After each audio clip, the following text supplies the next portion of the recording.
Bienvenidos a Diálogos con Chacra, este espacio en el que todos los días conversamos con distintas personalidades del sector agroindustrial que tienen vínculo directo o indirecto con aquellos que a ustedes les interesa. En este caso es un gusto para mí presentar a Silvina Campos Carles, un gusto que estés con nosotros, asesora económica de Coninagro. ¿Cómo va? Muy bien, muchas gracias por la invitación. Al contrario, gracias a vos por estar acompañándonos. La primera, como para romper el hielo, sí. ¿Cómo definís la situación actual en términos generales del campo hoy en la Argentina en términos económicos? Después desglosamos, pero digo agricultura, ganadería, economías regionales. En general están todas las actividades productivas de tranquera para adentro están recomponiéndose. Tenemos dos factores importantes de este año y del año pasado que nos siguen afectando, que es el tema de la emergencia. Y después, agricultura viene con márgenes positivos, menos de los esperados. Estamos viendo que a principio de la campaña teníamos márgenes de maíz muy altos, de cerca de $600, y hoy no los estamos viendo. Y en soja también vemos márgenes con rindes de indiferencia bastante altos respecto del promedio de las últimas 5 campañas. Así que agricultura la vemos bien, pero ahí en el bordecito. Ganadería la vemos recomponiéndose, porque viene desde hace 4 o 5 años recomponiendo precio, con el semaforito rojo del tema de que puedan salir los cortes que debieran salir al exterior para equilibrar un poco el mercado. Y después las economías regionales, bueno, te diría que todos te van a decir que es un mundo aparte, muy heterogéneo, y más que nada las que son dependientes del mercado externo vienen bastante lento, y las que son de mercado interno hoy no le están pasando muy bien. Cuando hablamos de mercado interno decimos aquellas que arrojan, que dejan su producción para el consumo en el mercado. Contame de algunas en particular. Por ejemplo, tenés la yerba mate. Yerba mate, 90% de lo que se produce va al mercado interno. Los mercados externos que estaban abiertos por el tema del conflicto en Medio Oriente, vos sabés que hay una historia con los sirios que toman yerba y es el principal destino de la yerba. Entonces, en paquetitos de 250 gramos individuales, ¿no? Sí, lo toman no es que lo comparten, lo toman de a uno. En confiterías y de manera individual, es cierto. Son divinos los paquetes cuando los ves. Pero es la misma yerba que tomamos nosotros. Y bueno, ese mercado hoy no está funcionando como funcionaba antes, y tuviste que, si bien no llegó a problemas de emergencia, porque vos sabés que emergencia tenés que tener la mitad de la producción comprometida, sí tenés serios problemas de calidad por el tema del agua que hubo en Corrientes y Misiones el año pasado y a principios de este año. Así que eso va a afectar no solo a la cantidad, sino a la calidad. Y eso, hoy los productores cosecharon menos, con lo cual los ingresos que pensaban tener hoy no los tienen, y eso va a repercutir respecto de las tareas que se puedan realizar, arrancar ahora y realizar durante todo el año. Ustedes como entidad, Coninagro, son muy representativas de lo que llamamos economías extrapampeanas, ¿no? Sí. Y en función de ello, en el transcurso de los últimos días, los que somos periodistas hemos recibido un completísimo informe. Te voy a pedir que me cuentes cómo surgen y por qué, pero primero te quiero preguntar sobre esta temática en particular. Un completísimo informe, pero muy claro, muy sencillo de leer para nosotros que no somos expertos, somos neófitos en la materia, de la vitivinicultura. ¿Cuál es la situación de la vitivinicultura hoy? ¿Se ha podido recomponer? ¿Es muy heterogénea si paso desde la uva en fresco hasta llegar a la bodega? ¿Cómo es la situación hoy? Lo que tiene la vitivinicultura, que lo podemos asociar, por lo menos yo para traducir lo que son las economías regionales, podemos pensarlo como la ganadería o la lechería. ¿Por qué? Porque tenemos que una plantación de un varietal o de un tipo de planta para un destino, vos cuando la plantás tarda 3 o 4 años hasta que prende, y de ahí podés empezar a tener los frutos. En general el periodo de repago supera los 10 años. Con lo cual lo podríamos pensar como una ganadería. Cuando vos pensás en establecer un ciclo completo, también estás pensando en un horizonte de 10 años. O sea que para los que no conocen mucho, quizá puedan pensar en una planta y una botella de vino como si fuese un bife. Pero en el sentido de los plazos. Lo que pasó con la vitivinicultura particularmente es que, y te lo digo, mi familia tiene finca en Mendoza, así que voy seguido, y antes de todo esto también lo trabajaba, es que tuviste problemas de stock, problemas de precio durante 5 años. Es como si a la casa no le hubieses hecho inversiones durante, no lo hubieras pintado ni le hubieras cambiado el foquito durante 5 años. Y ahora tenés tenés un problema de stock, tenés poco vino, entonces el precio repercutió mucho, o sea, subió mucho en el último año, pero el problema es que ese precio no se refleja con el volumen comerciado. Claro. Tenés poco vino. Tuviste problema de clima y hasta ha habido movimientos de vino entre países para poder abastecer a los mercados. Así que tenés 2 mercados paralelos, un mercado de varietal que anda bastante bien. Cuando vas a comprar dice Malbec o dice Syrah o dice los vinos de fin de semana que le dicen. Tratamos de esos vinos vienen mejor y vienen creciendo en oferta y el productor la verdad que tiene otro manejo. Y tenemos los vinos que van para mosto, que es para azúcar, o los vinos genéricos, que esos todavía que son los que tendrían que salir por exportación, que todavía no están saliendo. Decía el informe que nos remitieron que en niveles de producción, corrígeme si no es así, se ha caído en torno al 13%, pero que también cayó el consumo. Lo asoció con lo que acabas de puntualizar, ¿no es cierto? Un incremento del precio del vino del fin de semana, como vos lo denominaste, que tiene que ver con lo que pasa en el bolsillo de cada uno, y eso fue lo que hizo que cayera el consumo. Cayó el consumo básicamente porque el consumidor hoy no está teniendo como prioridad el vino dentro de sus opciones. Eso es una de las explicaciones. La evolución del precio en góndola no ha subido el precio, pero ha subido el precio al productor. En góndola no se ha manifestado toda esa suba, porque si no, una botella de vino tendría que haber costado, no sé, 2 o 3 veces respecto a lo que costaba el año pasado, y eso ninguno lo ve. Lo que pasa es que el ajuste que tiene el consumidor hoy ha elegido por el lado del vino. También, por ejemplo, lo vemos en los vinos que se consumen, por ejemplo, más cerveza. Claro. También lo vimos en un cambio más de las nuevas generaciones toman vino de otra manera. Hay un cambio cultural que, por supuesto, los institutos especializados tienen más info que yo.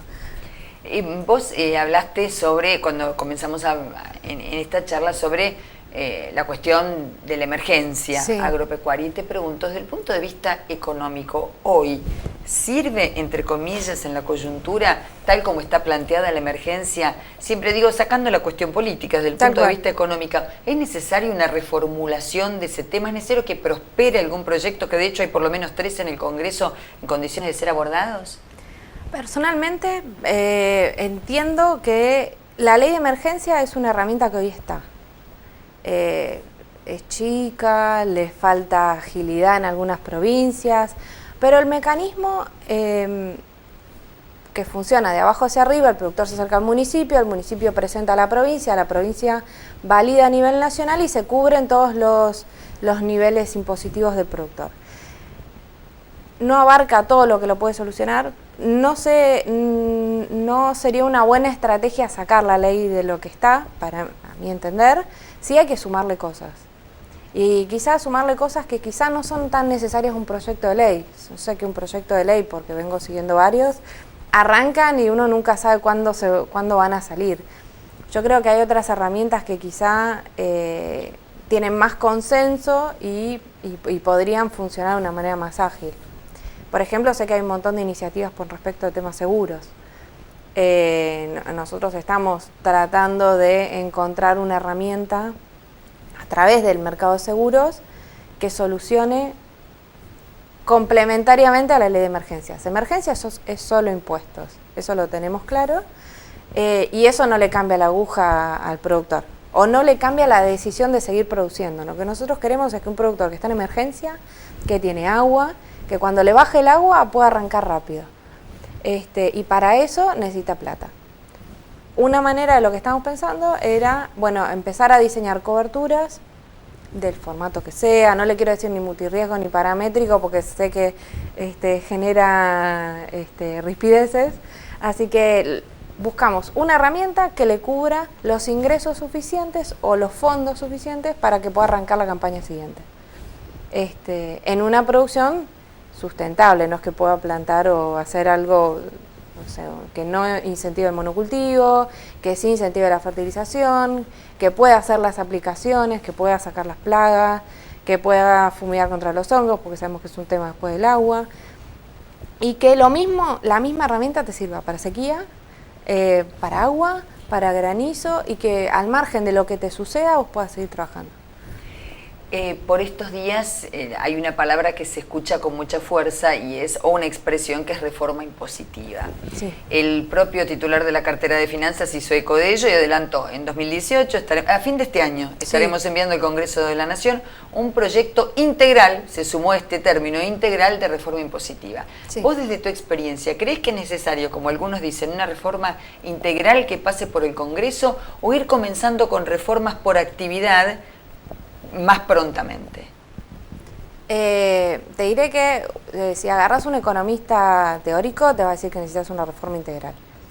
Si agarras un economista de campo pragmático, como creo que soy yo, o intento serlo, yo creo que hoy no es necesario, excepto por los acuerdos con las provincias, hacer una reforma impositiva integral.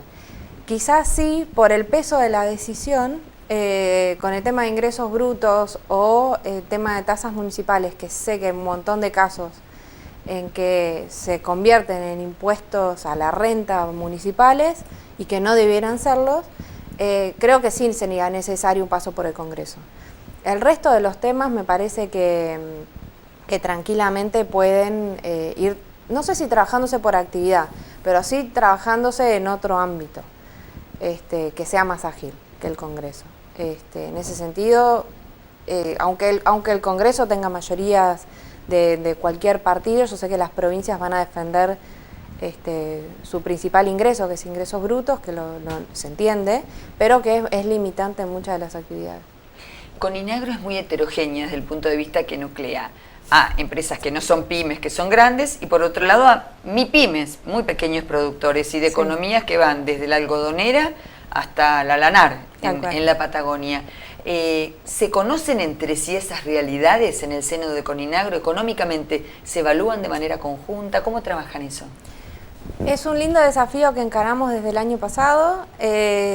Arrancamos un proceso de plan estratégico hace 3 o 4 años y yo me sumé en los últimos 2.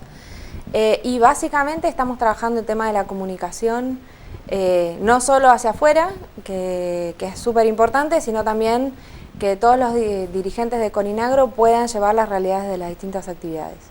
Y en ese sentido trabajamos mensualmente con un semáforo, que es bastante simple, que refleja el estado de las producciones con 2 o 3 indicadores y lo vamos monitoreando todos los meses. Entendemos que tenemos que ver, imagínate una reunión de consejo y trabajamos tema forestal, yerba mate, cítricos, vino, todas las variedades de vino y todos los tipos de las etapas de producción, porque nosotros también tenemos dentro de las cooperativas como un gran activo la transformación en origen. Agricultura extensiva, soja, girasol, trigo, maíz, cebada, ganadería, cerdos, tenemos ahora el debate de cerdos también adentro de la entidad. Aves, ovinos tenemos más de carne en la zona de Corrientes, no tenemos tanto de lana en el sur, pero sí estamos en el sur, en la parte de peras y manzanas, tenemos cooperativas que están atravesando los procesos actuales, así que... Cuando se habla de competitividad en términos generales, para quienes no son productores agropecuarios en el día a día, escuchan esto, dicen, y bueno, competitividad, dólar, tipo de cambio. ¿Cuáles son los factores que inciden en que un producto que deviene posteriormente en un alimento o en bioenergía, que deriva del campo abiertamente, pueda tener competitividad? A mí la palabra competitividad creo que cada uno le pone la significancia o el significado propio. Ahí se me va la profesión por el costado, y competitividad es que el producto pueda llegar al mercado, que vos lo estás impulsando y que se venda. Entonces, siendo totalmente transversal al producto, creo que el precio al mercado externo es uno de los factores. Nosotros estamos atentos al tipo de cambio, es una variable que la seguimos, pero no estamos aislados del resto de lo que implica una modificación de tipo de cambio. Entendemos que afecta, es como si te dijera el precio de la nafta, afecta a todo el resto de los productos. Y sobre todo entendemos que hay productos que nosotros no producimos y que van a venir al mercado externo y va a estar afectado el tipo de cambio. Y por eso buscamos otras herramientas, como por ejemplo, te dijera, la clásica que te van a decir todos y que nosotros también, es el tema de la logística. El costo de transporte, y no solo los costos en plata, los costos en tiempo. Que vos puedas llegar al mercado en el momento justo, a veces te hace una diferencia de 50% en el precio. Y nosotros nunca lo podemos captar porque no sabemos cuándo vamos a llegar. La logística en tiempos. La logística en el estado de la calidad del producto cuando llega, que los materiales sean los adecuados para el producto que vos estás llevando.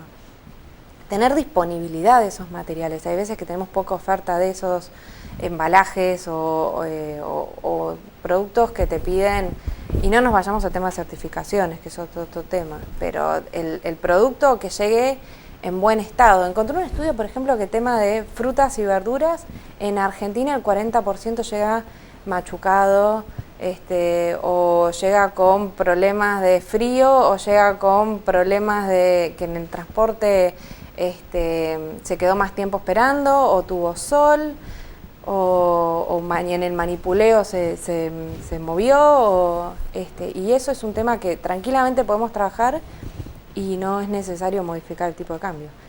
Creo que otro de los temas que es el financiamiento. Tenemos un mercado financiero muy chico y creo que ampliarlo ayudaría a bajar los costos. Y el clásico que también te van a decir al lado de infraestructura, que es el tema impositivo. Tenemos impuestos muy altos para el producto que vendemos. Un tema que está siempre en el tapete en lo que hace a los alimentos, porque nos atañe a todos, al productor, porque siempre hablamos de los eslabones, el productor y el consumidor, y nos olvidamos que el productor se sienta a la mesa a comer y también es un consumidor cuando va a comprar al supermercado. Entonces pregunto, esa gran brecha, que en algunos productos es más grande, en otros es más chica, pero en realidad esa gran problemática, no esa gran brecha, que es la brecha de precios desde el origen hasta llegar al consumidor, ¿se puede solucionar cómo?